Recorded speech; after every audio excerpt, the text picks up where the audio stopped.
know how I do.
Song of the Siren disjointed the fight and came back in favor of Fnatic.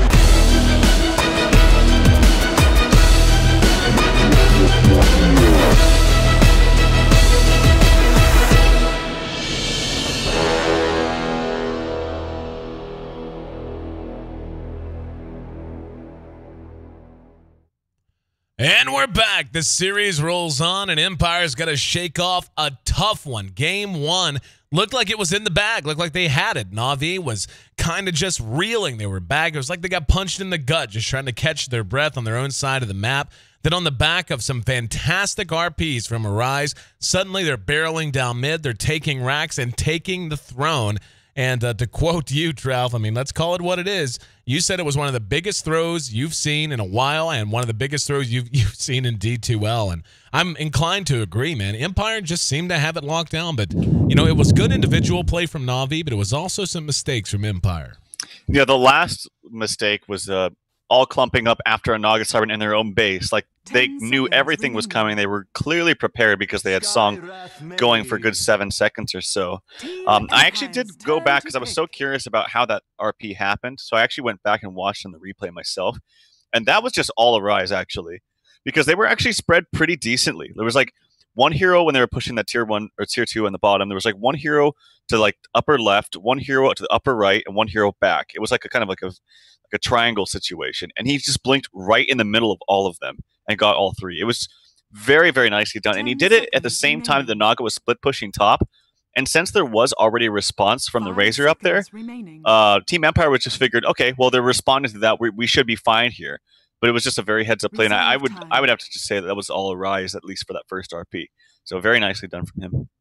I completely agree with you, man. Like, and we saw how much he was struggling too early on. I mean, he didn't. It wasn't as if he was having a banner game from the moment the horn blew, but able to get it together when it matters the most. Now, though, this is game 2. Empire trailing the series 0-1 and looking to get back to even. They've got the Elder Titan, the Elder Titan, the Venge, the Brew, and now in 4th position, the Invoker, while Na'Vi, well, it's a pub stomp. I love running this with friends, and I'm sure anyone who's tried it loves it too. Witch Doctor, Skywrath, and Faceless Void pretty much guarantees if you catch 2 or more targets inside of a Chronosphere, 2 or more targets are going to end up dead every single time.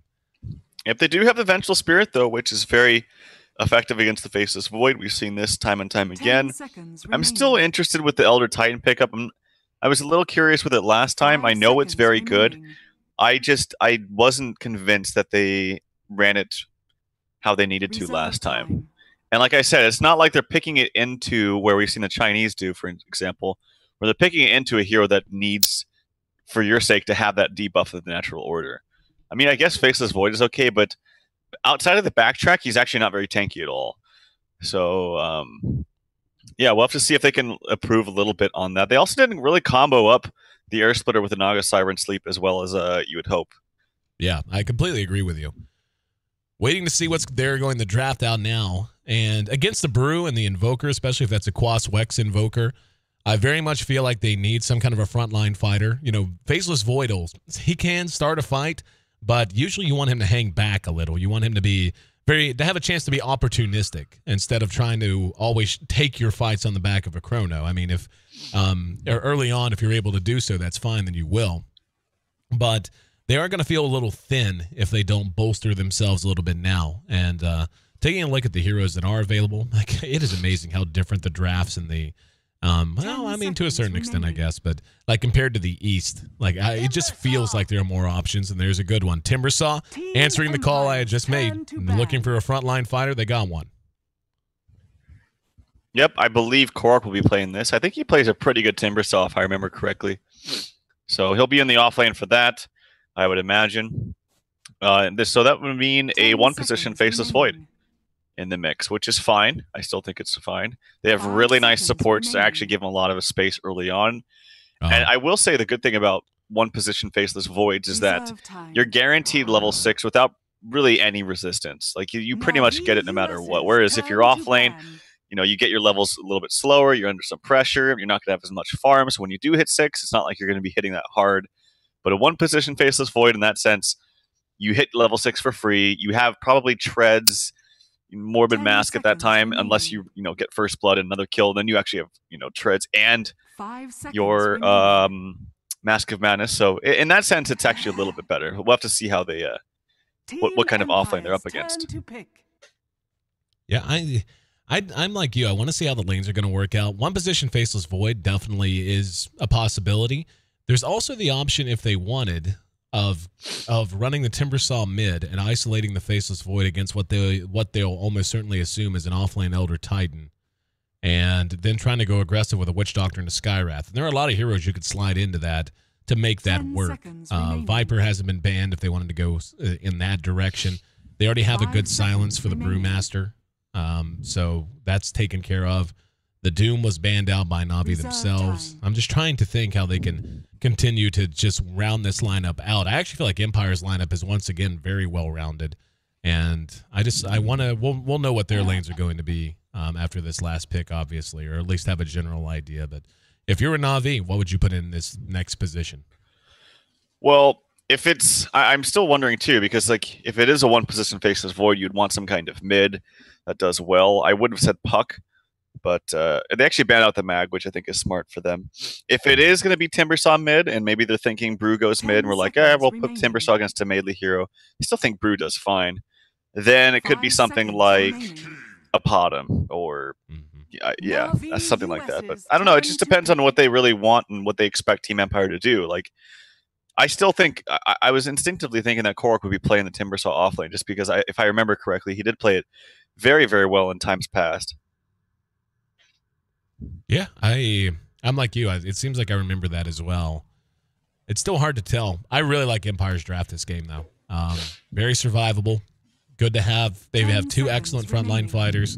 They've got the Elder Titan, which when played well, we've seen can have a big impact. And the Invoker, who I want to see what his build's going to be. I really would like a Quas Wex build from him, and it's going to be a Slark.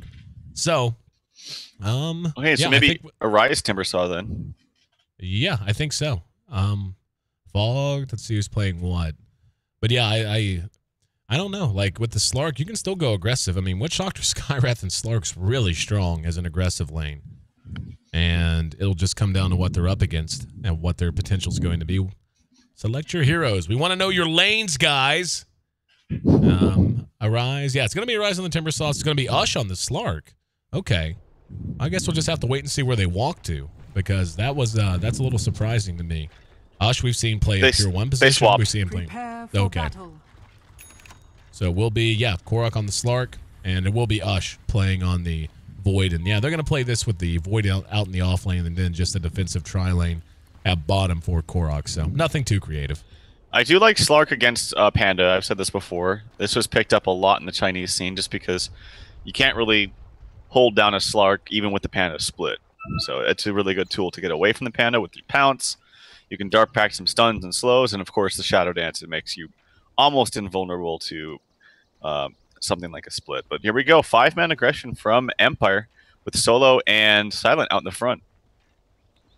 Leading the way, like you said, Silent's actually using a Quelling Blade to cut through these trees And he's going to try to do something cute here. He's going to walk on through. He's going to be able to get on top of Korok because of it. Korok, nope, not going to be in range for the Wraithfire Blast. Just outside of it. Look at that. So a nice, cute little tactic there. Using the Quelling Blade to cut his way through and try to get the drop on them. And are they going to end up going full aggressive here? Like Solo and Silent are heading elsewhere. Nah, they're just going to rotate. Scandal making his way back to mid. Always Wanna Fly is actually heading with him. And Yoki is actually going to be out in the off lane, it would seem. Off lane on the Panda. So Timbersaw is going to be against a ranged hero, which is not as good for him, because he's probably not going to get too many procs in the Whirling Death. But he's still going to, if he gets level, like at least one level up into reactive armor, he's going to be relatively tanky. He can spam out the lane, similar to how most melee heroes in the mid lane with the spam works. You just Bottle Crow, spam, spam, spam. Since you're very, innately tanky, it's actually hard to take you down. And so I imagine he'll be fine. There'll be a relative wash in mid. Top lane, Silent on the Wraith King with a Quelling Blade, so he just wants to farm. And he's played this one position Wraith King a lot, and it's had actually decent success for Empire. All right, I want to talk about this mid matchup. Well, no, excuse me, not the mid, the off lane. Like the mid we kind of covered. But Yoki on the off lane Brewmaster. This is something as tanky and survivable as a Brew tends to feel. He's level dependent, much like a Tide, more so than item dependent. Basically needs the same basic number of items to be effective as a Tide Hunter in the arcs and the blink usually. But how is this going to work out? Like, this is the kind of thing that on paper, just me personally, I've always wanted to see and always wanted to toy around with. But it seems like when it fails, it could fail so ridiculously hard. Yeah, I mean, you want to prioritize this hero because his ultimate's so strong, so that's why you typically see him in a more favorable lane for him. I think that's the biggest reason. I think he can still do fine as an offlaner, and he's going to hit 2, I would imagine, here relatively soon. They're doing a good job of actually getting lots of denies. Speaking of lots of denies, he had that 6 for Korok. He definitely should have had his level 2 now, but because of all the denies, he's actually mitigated a lot of experience from the Brewmaster. But it's not so much that he wouldn't do well down here. It's more of you typically want to see more farm and core priority onto a hero like Brewmaster. Yeah, no, and that's kind of the thing is on a Tide, with Anchor Smash, Tide can actually catch up really quickly if he has some help. If he's a little under-leveled, a little under-farmed, you can get some support to stack Ancients for him, and he's going to be okay. But on the Brew, that catch-up mechanic's not really there. I mean, he can somewhat farm using Clap, and he does okay once he gets a few points into his passive in terms of just falling back into the jungle and doing work. But he is not going to catch up nearly as fast as, say, a Tide will. And again, he's as reliant on those items as the Tide is. And, his ulti just does scale pretty well with levels as well. So it's not like Ravage where at level 1, it's going to have just about as big an impact as it will at level 3. I feel like you really need to get to 16 pretty quickly on the Brew. And this is, again, just up in mid. Scandal ganked out as Arise was joined by Fog, and they're unable to bring him down. So able to stay alive. And we can see Silent farming right in the face of Ush down at bottom. Yoki is way in their face as well, so potential for action in all 3 lanes now. Yeah, he got the call. He got the word that Skywrath was actually harassing mid. He's going around Scandal yet again. Next concussive shot is up, and Scandal's dead. Yep. Played it way too close. Fog draws first blood. And we're seeing Ush actually being zoned somewhat okay. He's got 4 CS and he's sitting at level 3. Always Wanna Fly is trading a lot with him. He's going to be very happy that there's not a point in the time lock for Ush. I mean, you get down this low against the Void, he gets 1 or 2 bashes and you can die in a hurry. As it stands, though, 1-0. Navi US leads the game. And nice roam by Fogged. And still, Way Too Sexy is pulling through here, connecting the pole. He's going to give him level 3 after this. Yoki wants to try to disrupt this. I don't know if it's in time. Nope, he's too late. So at the very least, he can maybe soak some experience or just get the creeps. It's good for him too. I mean, he's level 3.5. Not bad at all in terms of overall level gain. He's right there in the middle of the pack, which is not bad. I would have expected them to zone him a little bit more aggressively here. And they are bringing the Skywrath back over. Is spotted by the ward. So that ward really is doing work for Yoki as well. He's much better positioned to judge where he needs to be. And yeah, he's basically the same level as the Void. So well played on the Brew so far. Top, there's a stun actually with the Sunstrike. It's not in time. The sleep actually does hit him on the very far edge. Solo's going to dive this. He has DD. Can he get it? Unless he gets a lucky backtrack. No backtrack to you. Always want to fly they're is trapped in. They're both trapped. Here comes the response. Oh, the creeps actually blocked him. They're moving to block him in. Get him, creeps. There's a follow from the witch doctor, and they're going to get a double kill out of it. Oh, you heroes. Throw him a parade. Think ill of me? I think if I'm the Void, I'm saying worth bottom. it.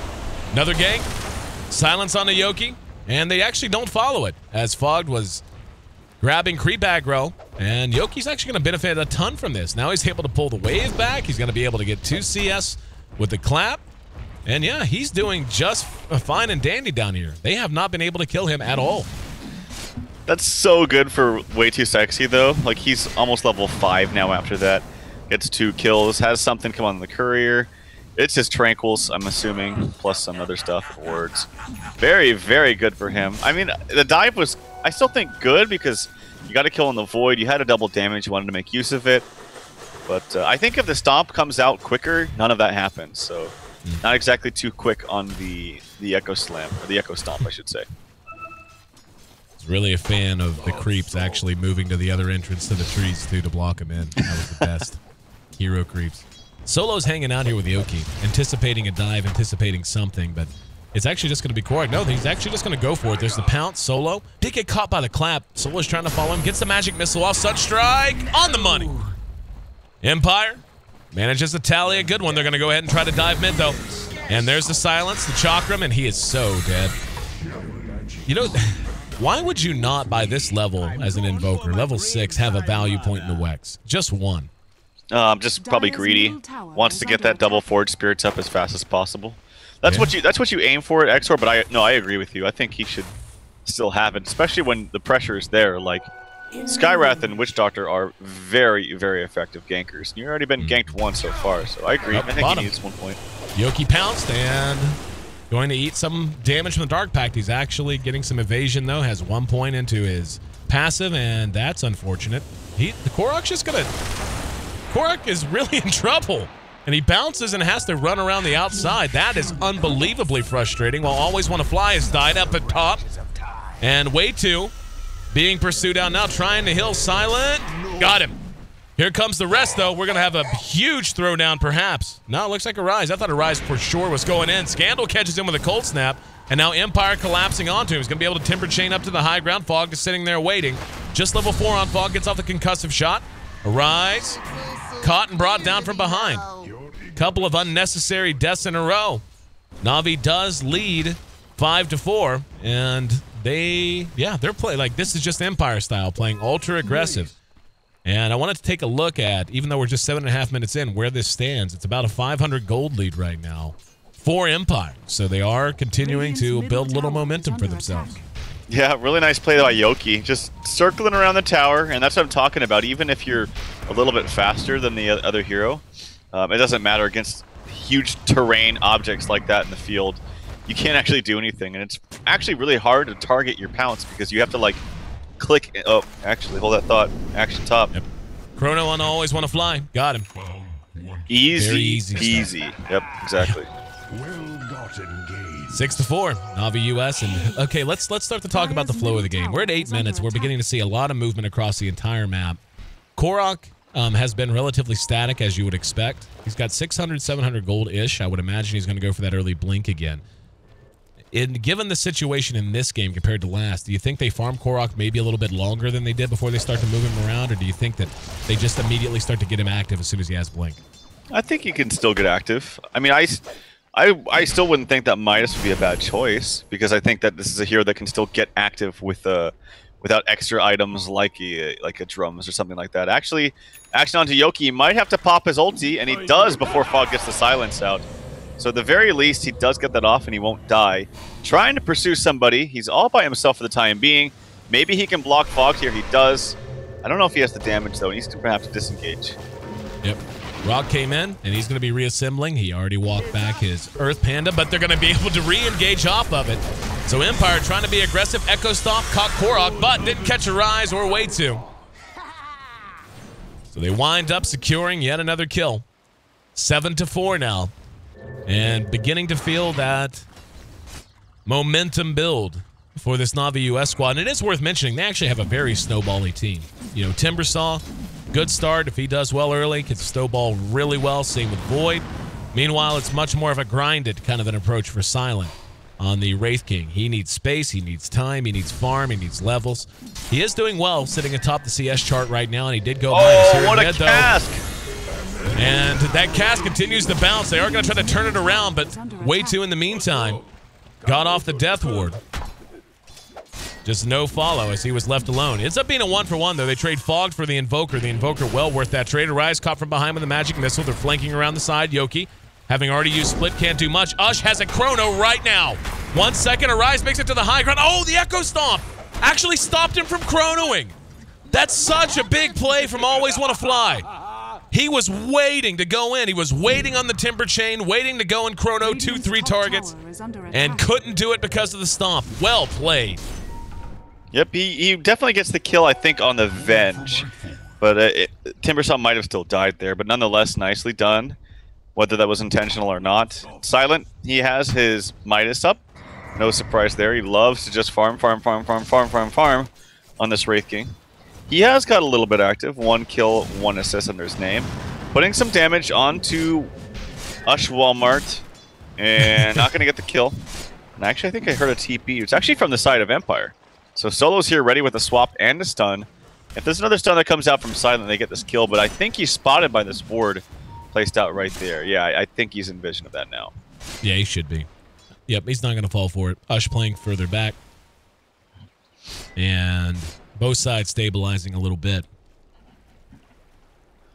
As we look forward now, the Void, you know, he's in pretty good shape. He's going to have his Mask of Madness maybe right now. Is it on the Courier? Or does he just have the Morbid Mask and a Salve? Actually bought a Salve, apparently, very recently.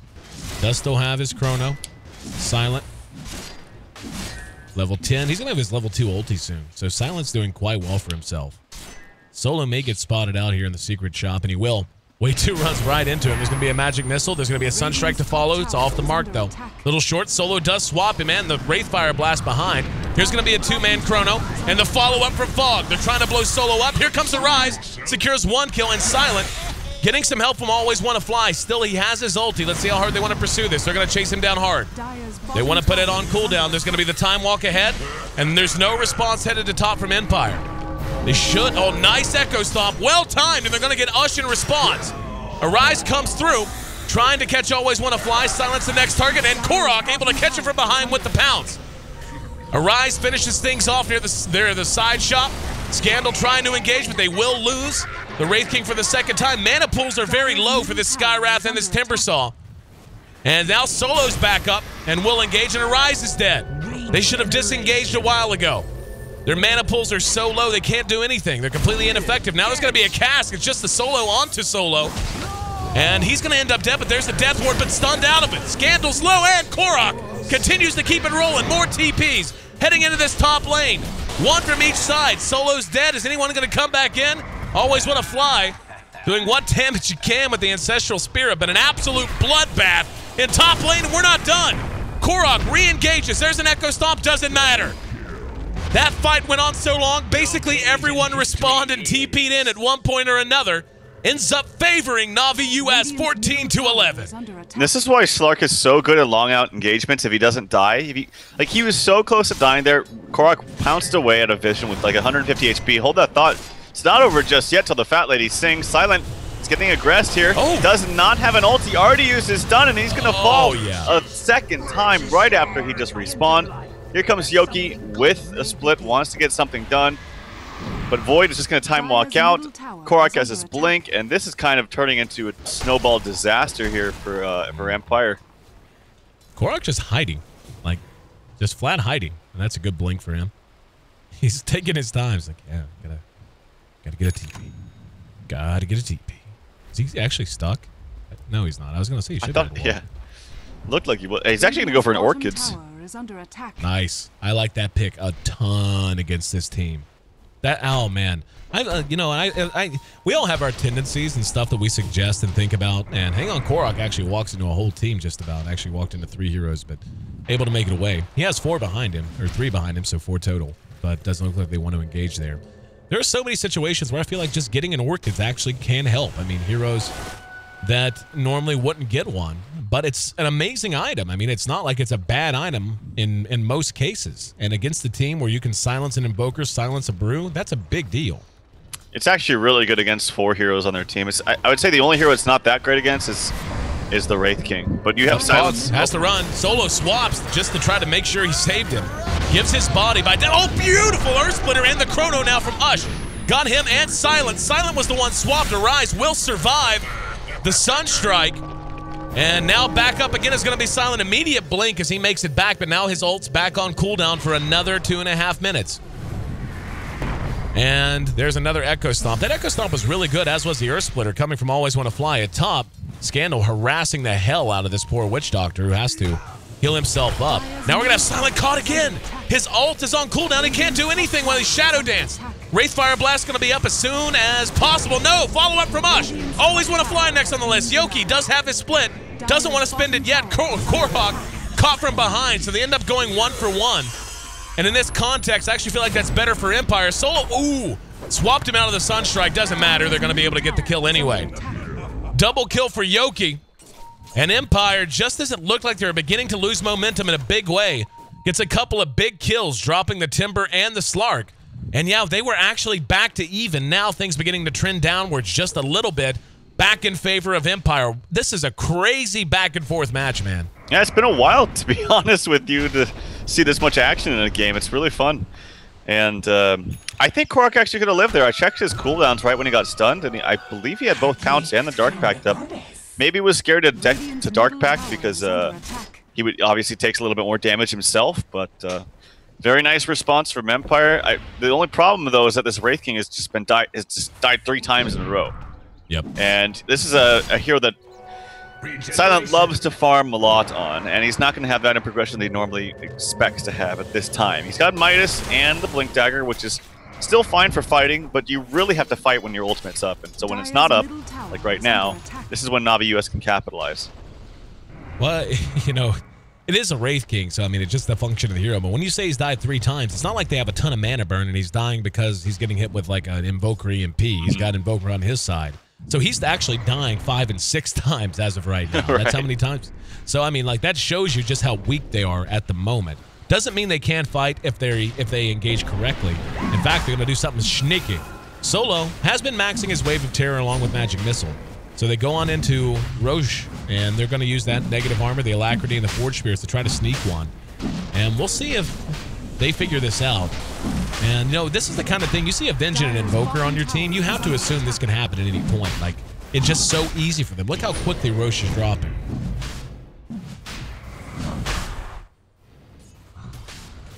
And Korok, in the meantime, has got up 1 Oblivion Staff on his way to that Orchid. Yeah, they're just going to get the Roche for free. Scandal takes it. He's got Midas and Book, so Scandal's in really nice shape. Net worth-wise, we can see it is the Wraith King atop the board. Behind that is Korok, but after that, fairly close, is the Invoker and the Brew. So 3 of the top 4 farmers all on the side of Empire. And Navi US, I think, has got to start up. Wow, Mystic Flare used, and Bogged, a little optimistic there. A couple of auto attacks. Does get the kill by himself, so well played. Yep. Sorry about that. I was muted, actually, for a second there. But no problem. Yeah, no, his Arcane Bolt, which is maxed out, does a lot of damage. Getting some Null Talismans up in here, too, which is good for him. Tranquils now. And I want to look at this overall net worth, at least. Yeah, actually, the top 3 of the top 4 farmers are still on the side, I should say, of Empire. Actually, no, that's kind of skewing just a little bit. It's on the fence. But I'm surprised that this Brew has actually farmed so well. He's got 4 kills. That's why. Yep. That would explain it. Because I was like, why does he have as much farm as this Void? So Yoki is doing very well for himself. Yeah, the Void's 5-2 and 5. So Ush has definitely been active. Andy Maelstrom, he's going to have it very soon, as he's already got the Mithril Hammer and the Glove of Haste. But Yoki now level 11, so level 2 ulti on him, and my concerns during the laning phase completely assailed, as he's more than adequately leveled. I mean, he's not the highest level on the map, and usually you want your Brew to be as high as possible, but he is plenty high for an offlane, and having his level 2 ulti right now puts him in good company. Going to be another 3-man smoke out of Empire. We see Navi gets a ward down above the Roche pit. And Empire is going to take a run, it looks like, at a Rise. And yeah, they have a ward here. Has he come into vision of it? He certainly has now. And they're going to come in from behind. No TP reaction going to be possible. He may just be dead here unless he just sniffs it out and runs. And he's gone. Yep, there it is. Sunstrike. And throws the Chakram. Follow up with the Wraithfire stun. And easy peasy. Down at bottom, this will probably prompt some aggression out of Na'Vi, as they know 3 are there. There's going to be a TP in. And they do have to worry about the split. Echo Stomp catches no one. Ush actually spotted by Silent, who did TP in. And yeah, they're just going to back off. Wraithfire stun on to Ush. He's actually caught with his Mask of Madness activated as well. Earth Splinter got it! Well shot from Always Wanna Fly. And now they've got him on the run. Yoki, eyes on way 2. Behind that, we can see a concussive shot by Fog. And they are going to be able to get way 2 out with the TP, so heads up play from him to just take the chance and run. Behind that, though, Fog being pursued by Silent. Silent has Blink in 2 seconds. He's going to try to run. And nope, not going to make it. Wraith King secures the kill. And just like that, Empire's fighting their way back in with good movement, good fights, and good decision-making. Yeah, and that's a Necro 2 coming out for Invoker. Actually has Necro 3 and 20 gold with this Aegis still up and running. So, yeah, Empire looks in a much better spot. It looked disastrous, honestly, there for a second, but on the back of some much better, I would just say much better Elder Titan play. Yeah. It's been a lot easier for them to actually engage in these fights. So good air split right there. Ush actually activated his Mask of Madness too, so that's why he took a ton of damage from it. Korok looking for some payback, and we'll get it against Solo. Solo kill for him. And we need to see Korok active, I think, more from Na'Vi US. I think he, 4-2 and 4, it's not as if he's had 0 impact, but last couple of engagements, I mean, whenever that crazy blowout we had at top where everyone was just there at some point, if people were spawning, coming back in 2 and 3 times and so on, he was active there, but as since then, he's really just been farming. That Orchid is done. He has Blink and he has 1,000 gold. And we'll see if he can find himself a catch now. Scandal just right across the way. And yeah, let's see. Is he gonna take a run? Being very cautious. Now he jumps in. Orchid used as well. Down goes the book, but Scandal should end up. No! Very close. Oh, that's heartbreaking. One more auto attack and he gets the kill. Sunstrike off the mark. Just a bad judgment call. I feel like it's good that he fell back when he did, but still, very tough. Yeah, even if he gets that kill, it doesn't really matter, because, like, yeah, we got the Aegis, but I think it's expiring in, like, 30 seconds anyway. So, unfortunate there. I am a little interested still, though, with this Orchid's pickup. It's good against, like, the heroes that are kind of squishy, but I feel like if he changed his item build instead of an Orchids for, like, damage, he could kill him without the Orchids anyway. Like, he doesn't need the silence necessarily. He's actually going to go and Always Want to Fly, going to truck him. That will be a kill, and I missed one, but Solo dies to 3 members of Na'Vi US at the same time. Oh, Sunstrike, and he's dead. No. Oh, the creep. Oh, the range creep killed him. Oh, got him with the last auto attack. KS, kill secure, bro. As that was a well-placed Sunstrike, by the way, out of Scandal. And there's the Maelstrom up on the Void. They need to get him more active as well. I mean, this has been a super active game in general. We've got 4 heroes that have 5 kills or more. Well, I guess 5 kills flat, so you're talking 38 kills in a 23-minute game. But Navi's not putting it all together right now, and I feel like Empire is. If they can get all of their heroes together and start taking big 4-on-4 and 5-on-5s, they're going to be in much better shape. Well, one thing that Way Too Sexy does better than a lot of support players is he really prioritizes his farm. There might be an engagement here in mid. I see a blink in aggressively from Silent, who also has his own Maelstrom. But he's not going to find an opening. But I think that Witch Doctor with Ags is going to play a huge role in this game. He's actually quite close, about 1,200 gold away for him. And obviously with the Chronosphere setting it up, it would be very, very easy to get a ton of damage out. Speaking of a ton of damage, look at this tower melt. They're dodging this fight. They're not feeling equipped to take a fight at all. Trying to get a traded top. And Empire takes a free tier 2 completely without resistance. And Na'Vi US just going to go ahead and spread back out. How do you feel about the way Na'Vi's playing right now? It does feel like they're dodging quite a lot. Yeah, I don't know. They could be playing a little bit. Like, if Ush stayed top there, there was 4 heroes still showing from what he could see. Doesn't matter. Actually, Korok is here. He wants to come up and get a kill with Fogged, and they will do so. So Fog staying up there, I think that was the right decision. Korok, he doesn't have his Orchids up for 9 seconds. There is a Chronosphere, but he's jumping into a lot of people.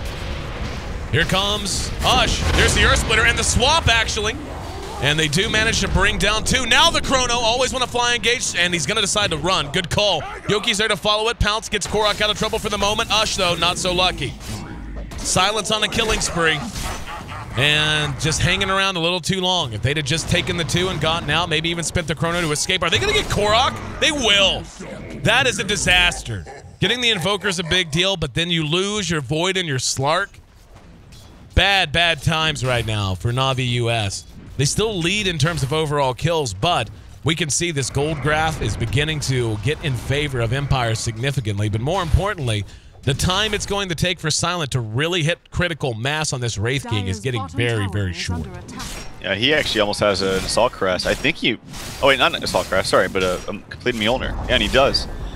They just needed to get that 1 kill onto the Invoker and just back off. A 1 and done. That's all they needed. They got way too greedy trying to get more than that. They had to expect that some kind of rotation was coming because they just killed a tier 2. They were walking in that direction anyway.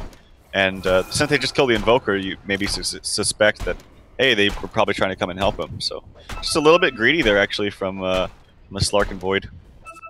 Going to be a relatively short respawn on Roshan. About a minute now. And Ush going to get a lot of farm at top at the very least. He's going for a BKB right now. But, yeah, the Rosh is going to spawn. It's going to be really short.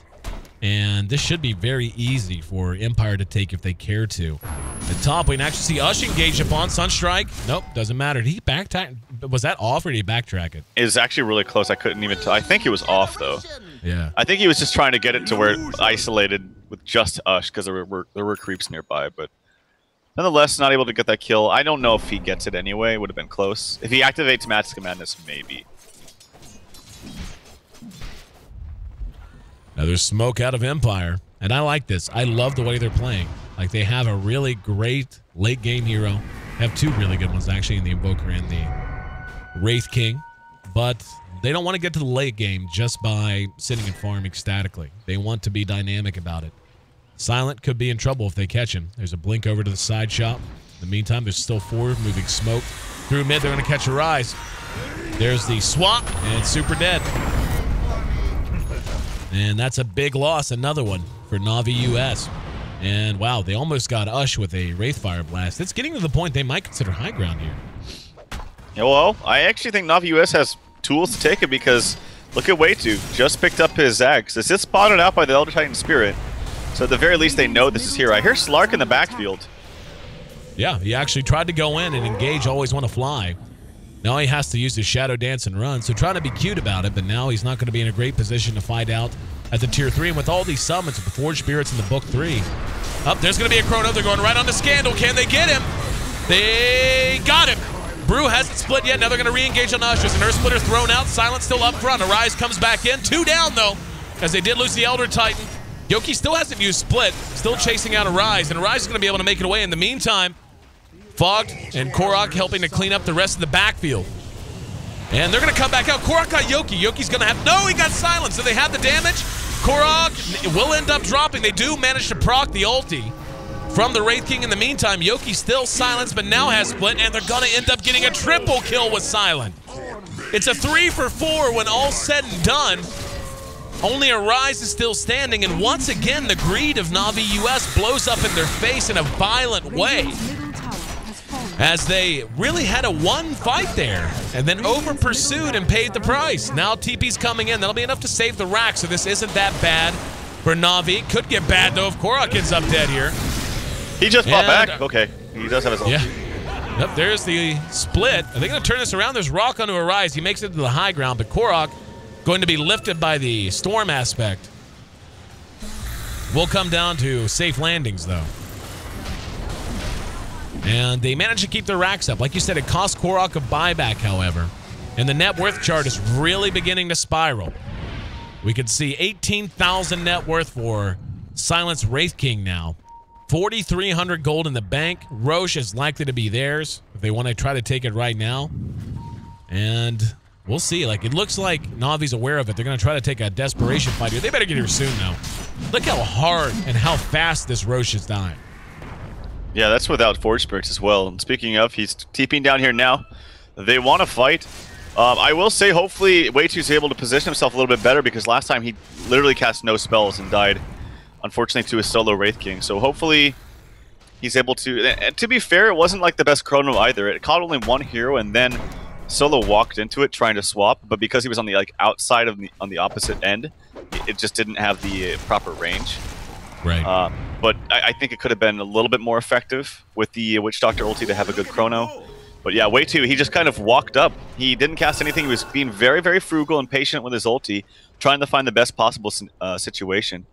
But was right in the face of the Wraith King and just turned around and killed him from full to nothing. Didn't even get a crit, I don't think. It was just all raw auto attack damage without crits. If he gets a crit, it was like way easier for him. Empire in a wonderful position now, and Na'Vi has got to be feeling that urgency. Oh yeah, 10,000 gold's the deficit now, and the experience is headed way in the other side's favor as well. And there's an Assault Cuirass done on Silent, so he is monstrously large. I mean, he's in the vicinity of doubling up Korok's overall level, and Korok is the best hope Na'Vi US has. Roshan going to be the target, and no way. I mean, just look at the negative armor. He was at negative 12 armor and just dies immediately. There's no way they can even trade the tier 2. That's how you know a Roche dies fast. Whenever you just accept that you're trading a tier 2 for an Aegis, and the other side can't even manage to get on the tier 2 in time. I'm surprised they didn't snowball a little bit harder for Na'Vi US when they were doing so well in the early game. Like, they were doing really well. You went for a snowball item on the Slark, which is the Orchids, but it just did not work out at all. Like, fortunately for him. And this is a bigger disparity in net worth than last game when you had a Naga Siren with the Radiance. That's just put in perspective how fast Silent is farming.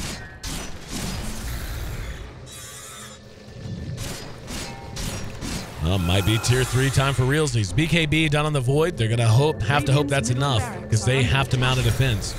If they lose, it might be game. Cast Throne. They're just letting the summons do the work for them now. There's Ush. Got 2. Got Silent and no solos there. Swapped him, so they blow up Solo. Rock's going to come down, though. He is going to work onto Silent, and Silent, as you said, hitting a lot of damage from that Death Ward. However, doesn't matter. It's just his ulti. There's the Brewmaster split. Aegis will be consumed. But Arise denies himself with the Bloodstone. He'll be back up in 14 seconds. In the meantime, Way2 taking damage, and a lot of it from Silent. He finishes it off. Rax and mid are down. Double kill for Silent. And that's at least one set, if not more. Korok never really engaged there. He's still hanging around the outside. It's a 2-for-1, as they did end up giving up Solo. And are they actually, wow, they're actually going tier 4. Silent will be caught from behind. This is with his ulti down. Takes a lot of damage, but not nearly enough. Arise, yep, good game, well played. Was going to say Arise doing what he can, but it's irrelevant. As Empire manages to get things rolling in game 2 after what can only be called a throw in game 1. And we're going the full distance here in this series. And yeah, this is the Empire squad sans the mid-game and late-game mistakes. Like, I feel like Empire played just as well in game 1, but in game 1 they made some mistakes. This time, they just took what they were given and snowballed the hell out of it. Or sorry, I was muting myself, but to answer your question at the beginning, how effective is this offlane Brewmaster going to be? I think Yoki showed that with... I mean, he was only 4-1 and 6, but he did what he needed to. Like, he was offlane against 3. And that's not a very potent tri-lane, too, the Slark, Skywrath, Witch Doctor. I know that they had some rotations of Fogged, which were very effective. Fog played quite well, but I think there was a couple things. One, I don't think they got really anything out of the Timbersaw this time. I think Slark's build with the Orchids just didn't pay off. I think it was a good idea. He felt that they were trying, like, kind of snowballing. They were winning these fights early on.